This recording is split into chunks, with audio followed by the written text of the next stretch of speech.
All right, that's my fancy YouTube intro.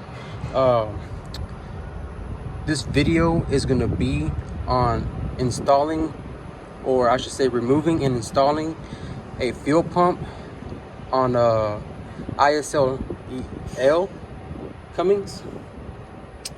And this is more not how to do it, but more of a some do's and don'ts. So one thing I do recommend you do, even though you don't have to, is put the engine at top dead center by removing this little cap. Which, first of all, if you're working on this engine, that means you know a little something of something. You know what you're doing.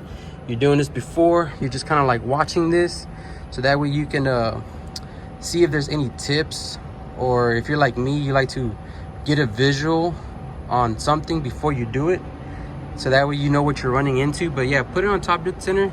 You'll get to that fuel pump bolt right here. You'll put it on top dead center. Like I said, you don't have to, but I recommend you do, so that way if you can get some peace of mind when you go to home at night and you're thinking about it, like, man, is it going to be running okay?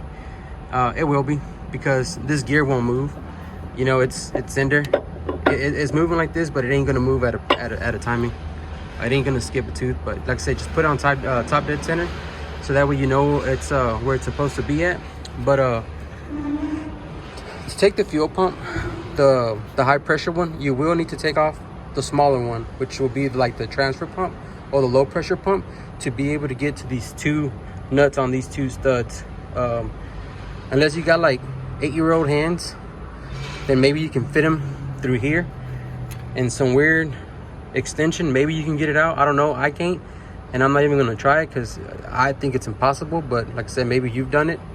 But remove the transfer pump, the little smaller pump, and you can get to these two on the back with a with the regular ratchet and some like wobble extension and a 15mm socket. You'll be able to get to it.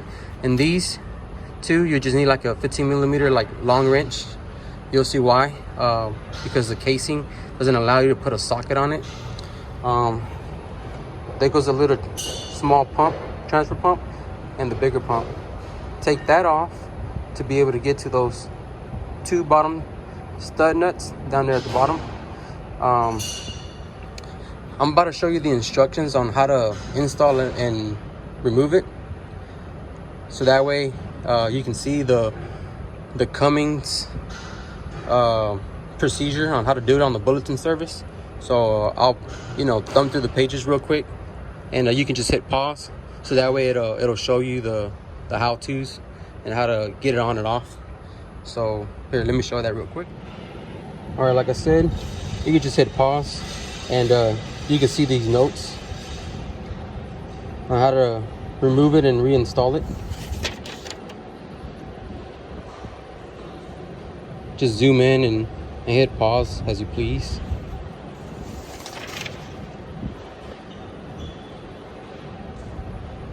Oh, tip, this is really important. Make sure you crack that fuel line right there where it recommends. You shouldn't get sprayed, but you never want to find out, and you never want to fuck around and find out and it gets sprayed in the face. You can zoom into this to get more detail, but I'll show you on the truck where that line is at. But pause, read that warning right here, very important.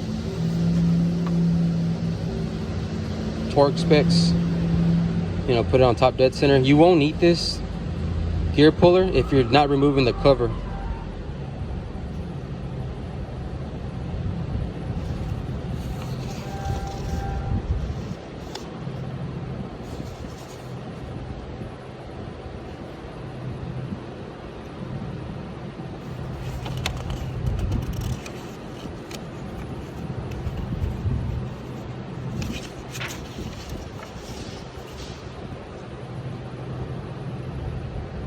More torque specs, and the final page. So that's how to remove and reinstall, and the torque specs on this. So you can just hit pause and then find out what you need, and then thumb through the video, and then I'll show you that line that's this one's talking about the fuel pressure, if it's your first time doing one. So this is the line.